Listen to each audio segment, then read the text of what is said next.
think that makes the most sense. So if you want to start with Article 1, famous organization, that's time you're talking about 5 minutes. Use that to talk about it. Okay, all in favor of Article 1 passing. That's pretty much the same thing. So I think just as a matter of procedure, some of these things are already in the current bylaws, like our name. So if you don't mind, would it be okay if we just gloss over it? Yes. I motion to only vote on things that are being changed, and can we like motion to approve everything that has been changed right now? That is technically already the case. So yeah. Yeah.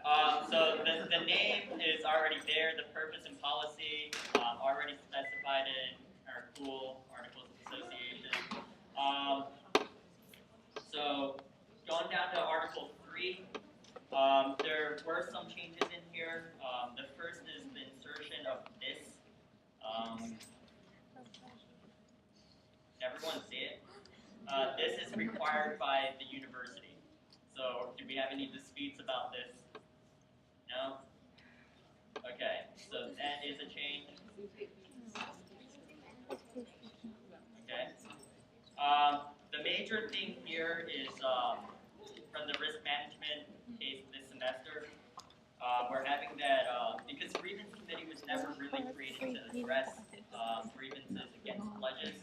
And the rationale here is that when pledges join the organization, when pledges, basically pledging is defined as a probationary period in the pledging ceremony and within the laws that we operate by. So technically, when we have grievances against pledges, they are usually not brought before the grievance committee, or if they are, it's always an awkward situation. So what we're proposing here is that we'll have some formal method of addressing grievances against pledges. So risk management and policy violations by pledges shall be directed to the president, pledge manager, and advisory chair. We'll immediately terminate pledgeship upon the Brotherhood approving by 2/3 if the violations continue. So a warning will be issued beforehand, and with this pledge, who will at this point have also met with the advisory chair. Are there questions about this? Yes.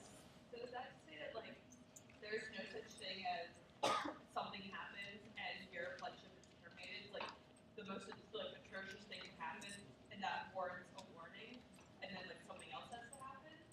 Because that's kind of No, this will basically reiterate, because I know what you're probably discussing with previous semesters, follow 8.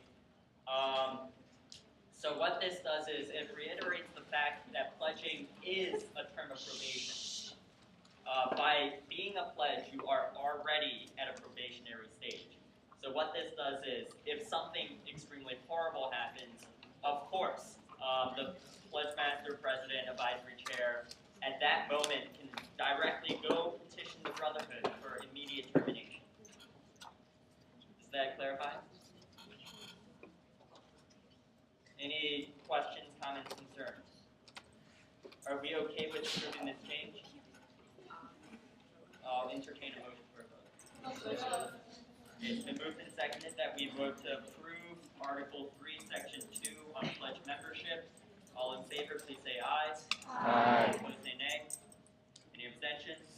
The article passes.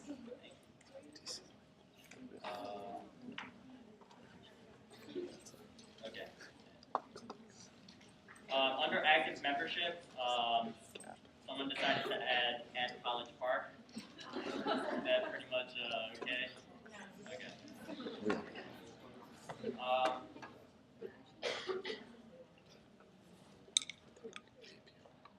Another thing we decided to define was what advisory membership means. In the past, what happens with advisory membership is that pretty much it was upon the president or the advisory chair, whoever, to find a replacement or to fill the advisory board. So this formally defines a process where the entire executive committee will approve a member being, potentially offered membership, advisory membership, before this membership passes. So this is something where we can hopefully prevent bias and allow more input into who is on our advisory board. So, any questions, comments, concerns? If not, I'll entertain a motion to vote on this. Second. Okay, it's been moved and seconded that we vote to approve Section 5 of Article 3. All in favor, please say aye. Aye. Opposed, say nay. Any abstentions? Great. Yeah, okay. I'm trusting that everyone has read